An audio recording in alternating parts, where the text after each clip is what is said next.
On pense tous savoir ce qu'est l'école, n'est-ce pas? Mais et si sa véritable raison d'être nous avait complètement échappé? Aujourd'hui, on va se pencher sur cette institution qu'on croit si bien connaître et on va voir que l'image qu'on en a est peut-être à revoir. Si on pose la question, la première réponse qui vient à l'esprit, c'est quoi? C'est l'éveil, l'apprentissage, l'épanouissement, le lieu où on apprend à penser par soi-même pour devenir un citoyen libre et éclairé. En tout cas, c'est la belle image, la vision un peu romantique qu'on nous présente.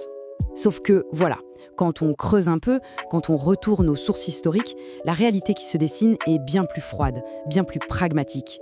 On découvre que le but, à l'origine, n'a jamais vraiment été de libérer les esprits.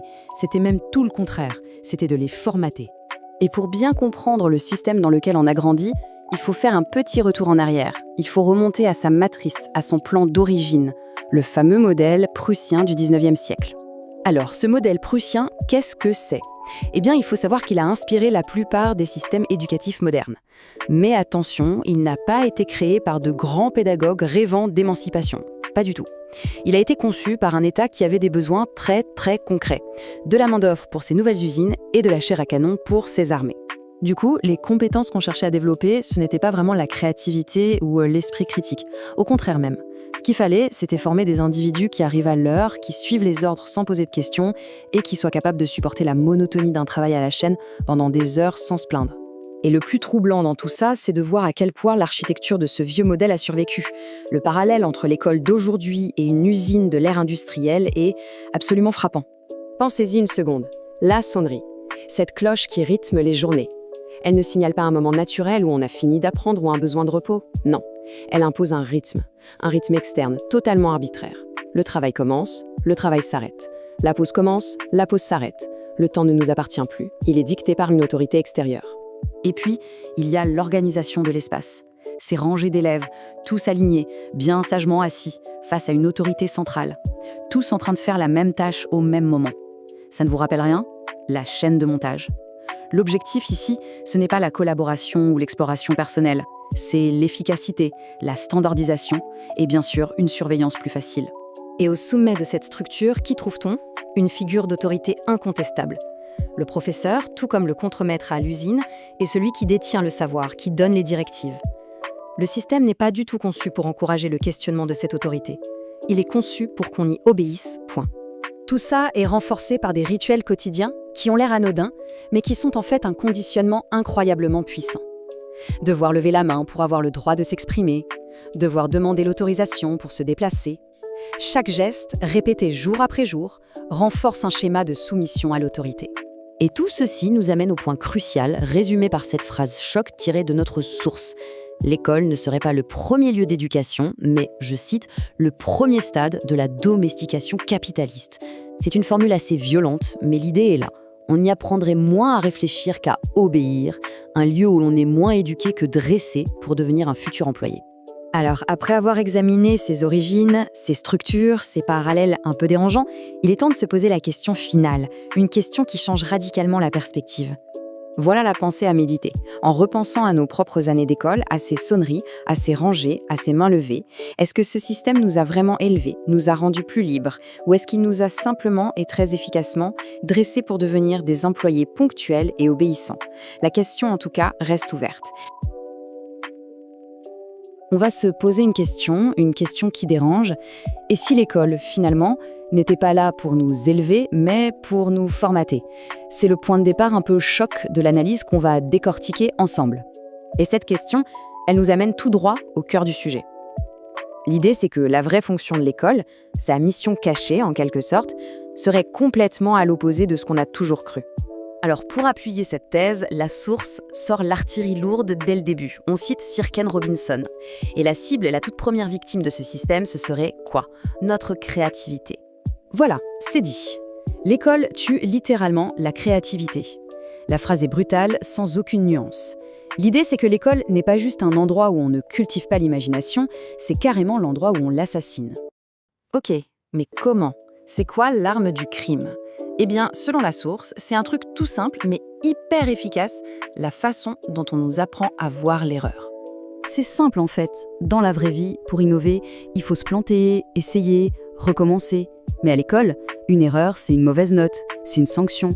Donc très vite, on intègre un message super simple, ne prends aucun risque, ne te trompe surtout pas. Et ça, c'est la mort de l'innovation. Et cette peur de l'erreur, ce n'est que le début. Il y a une autre méthode, une autre contradiction énorme entre ce qu'on apprend à l'école et ce qui marche dans la vie. Et là, le décalage est juste hallucinant. Dans le monde du travail, on parle de collaboration, de travail d'équipe.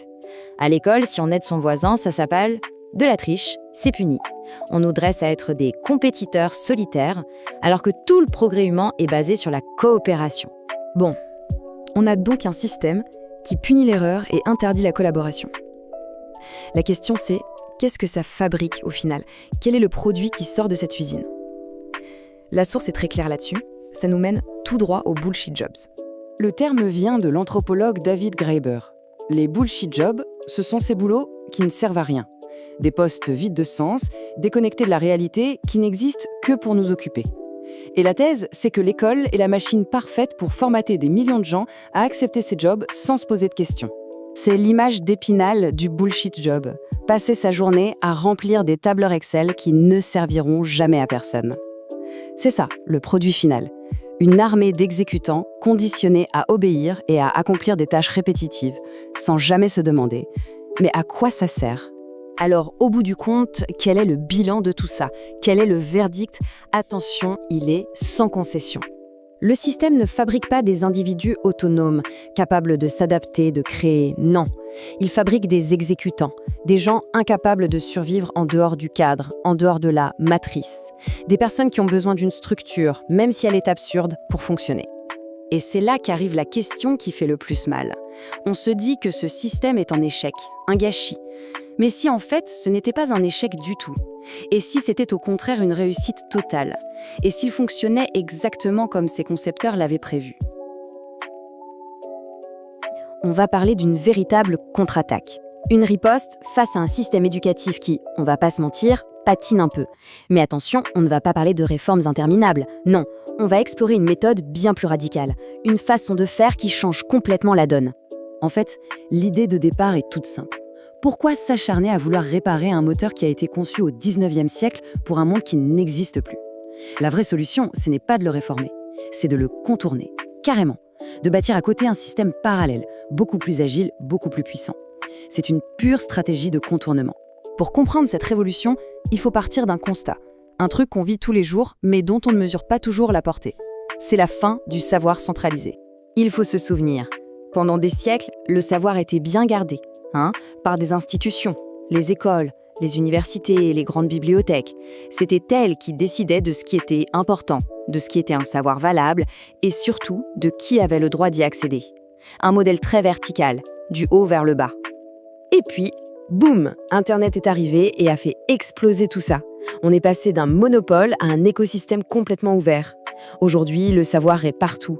Il est décentralisé, accessible en un clic et le plus souvent, gratuitement. C'est sans doute le plus grand changement depuis l'invention de l'imprimerie. Rien que ça. Bon, d'accord, mais comment on fait pour s'y retrouver dans cette jungle d'informations? Eh bien, en adoptant une nouvelle posture, celle du hacker. Et attention, quand on dit hacker, on oublie tout de suite l'image du cybercriminel. Non, on parle du hacker dans son sens premier, celui qui explore, qui bidouille, qui apprend par lui-même pour vraiment comprendre comment le système fonctionne. Et au cœur de cette méthode du hacker, il y a ce concept génial, l'apprentissage pair à pair, le fameux peer-to-peer. C'est fini le modèle du prof qui sait tout face à l'élève qui ne sait rien. Ici, tout le monde peut être à la fois enseignant et apprenant. C'est un grand réseau horizontal où on s'échange des savoirs directement, juste parce qu'on est passionné ou qu'on en a besoin. Et ça nous amène à la méthode très concrète du hacker. Comment il apprend? C'est simple, ça tient en 3 temps. 1. Il fait. Il ne part pas tant en théorie, il se lance directement dans un projet. 2. Il casse. Il n'a absolument pas peur de l'erreur. Au contraire, c'est en démontant, en échouant, qu'on finit par comprendre comment ça marche vraiment. Et 3. L'étape clé, il l'échange. Quand il est bloqué, il va sur les forums, il demande de l'aide à des communautés de passionnés qui partagent leurs astuces. Forcément, cette nouvelle façon d'apprendre, elle vient percuter de plein fouet le totem du système classique, le fameux diplôme. Parce que si le savoir est partout, et si la compétence se prouve en faisant, à quoi sert encore ce bout de papier? Cette phrase, elle est forte. Elle est vraiment forte. Elle ne dit pas que le diplôme est inutile, attention. Elle dit qu'il est devenu une illusion. En gros, il certifie qu'on a bien suivi un cursus, qu'on était là à un instant T. Mais il ne garantit plus du tout la capacité réelle à faire quelque chose, à s'adapter, à innover dans un monde qui, lui, change à une vitesse folle. Et voilà, la différence, elle est là, noir sur blanc. D'un côté, on a l'ancien modèle, celui de la validation. Il faut qu'une autorité, une institution, mette son tampon sur notre savoir pour qu'il soit reconnu. De l'autre, on a le nouveau modèle, celui de la démonstration. Un portfolio de projets, un bout de code qui tourne, un objet qu'on a fabriqué. La preuve, elle est dans ce qu'on fait. Elle n'est plus sur le papier. Et là, on arrive au point le plus important de toute cette histoire. La vraie révolution, au fond, elle n'est pas que technologique. Ce n'est pas juste une histoire d'Internet ou de forum. Elle est avant tout psychologique. C'est un changement radical d'état d'esprit. Évidemment, le but, c'est d'acquérir de nouvelles compétences. C'est la partie émergée de l'iceberg. Mais l'enjeu réel, il est bien plus profond que de juste se mettre à jour pour le marché du travail. Le vrai but, le voilà. C'est peut-être le plus difficile. Il faut désapprendre l'obéissance. Le système traditionnel, par sa structure même, nous a conditionnés à attendre les instructions, à suivre le programme, à ne pas dépasser. Il faut activement déconstruire ce réflexe de passivité. Et une fois qu'on a fait ça, on peut passer à la deuxième étape, la plus belle. Réapprendre la curiosité autonome. C'est-à-dire retrouver cette flamme, cette curiosité naturelle qu'on avait tous quand on était enfant. Cette envie d'explorer par soi-même, de se poser ses propres questions et de chercher ses propres réponses, sans attendre la permission de personne. C'est ça la vraie compétence du XXIe siècle. Alors, pour finir, une simple question à se poser. Au fond, quelle est la toute première chose qu'on a vraiment envie d'apprendre, juste pour soi ? La réponse à cette question, c'est peut-être le début de notre propre hack éducatif. Et si je vous disais que l'avenir de l'éducation, le vrai, il n'est pas dans une grande école ou une université, mais juste là, au coin de la rue. On va voir ensemble comment on pourrait passer d'un monde qui collectionne les diplômes à un réseau bien réel de compétences locales. Allez, on y va. On va commencer par une question un peu brutale. Imaginez, juste un instant. Demain, tout ce qu'on connaît s'arrête. Plus de supermarchés, plus de livraison, plus d'internet. Les grands systèmes sur lesquels on compte, ils s'effondrent. Qu'est-ce qui nous reste au final ? Ben voilà la réponse. Elle est cash.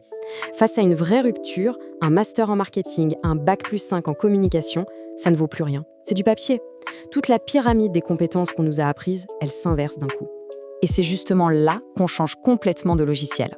On arrête de penser en termes de diplôme, de lignes sur un CV, pour se concentrer sur la seule chose qui compte vraiment. La capacité à faire, le savoir-faire. La vraie richesse, la seule monnaie qui a de la valeur dans ce monde-là, c'est la compétence pure et dure. Savoir réparer un truc, savoir construire un abri, savoir faire pousser à manger, savoir soigner, bref, des connaissances qui ont un impact direct sur le monde réel. Et quand on met les deux modèles face à face, c'est assez parlant. D'un côté, notre société actuelle, obsédée par les titres, qui dépend de systèmes incroyablement complexes et fragiles. Et de l'autre, un modèle beaucoup plus simple, basé sur la résilience locale, sur le partage de ce qu'on sait faire, sur l'entraide. D'accord, mais concrètement, on fait comment ? C'est bien beau les idées, mais l'action, c'est quoi ? Eh bien, c'est pas juste un concept, c'est un vrai plan. Et tout commence par une étape cruciale. Faire la carte des vraies richesses qui dorment juste sous notre nez. L'urgence, elle est là, maintenant. Il faut faire l'inventaire. Un inventaire des compétences vitales qui existent dans notre entourage proche, dans notre rue, notre quartier. C'est une question de survie, en fait. Qui, autour de nous, sait vraiment faire des choses essentielles ? Et attention, on ne parle pas de compétences transversales ou de soft skills. Non, on parle de choses très, très concrètes. Qui sait souder, qui peut réparer un circuit électronique, qui maîtrise la permaculture pour faire pousser des légumes, ça, ce sont les vraies fondations d'une communauté autonome. Et le plus fou, c'est que monter ce réseau, c'est à la portée de tout le monde. C'est simple, en 3 temps. D'abord, de quoi a-t-on vraiment besoin ? Ensuite, on liste les talents de nos voisins, même les plus discrets. Et enfin, le plus important, on connecte les gens. On crée des ponts entre celui qui sait et celui qui veut apprendre. Et c'est là que tout prend son sens. On arrive à une idée super puissante, une idée qui change tout. L'école, la vraie, c'est le quartier lui-même. Cette phrase, elle résume tout. Fini l'éducation dans des bâtiments gris, gérés par une administration lointaine. L'école redevient un système vivant, un protocole, un réseau d'échange et de soutien mutuel ancré là où on vit. Dans ce modèle-là, on est tous un peu profs et tous un peu élèves. Chacun apporte sa pierre, son savoir-faire, qu'il soit tout petit ou immense. L'objectif est commun, et il est vital, rendre notre communauté capable de se débrouiller par elle-même. Alors on termine avec une double question. C'est un appel à l'action en fait. La première, quelle est la compétence concrète, utile, que vous pouvez apporter aux autres? Et la deuxième, peut-être la plus importante, quelle est la compétence essentielle qu'il vous manque et que votre voisin pourrait vous apprendre dès demain? Réfléchissez-y. Le premier cours de l'école du quartier vient de commencer.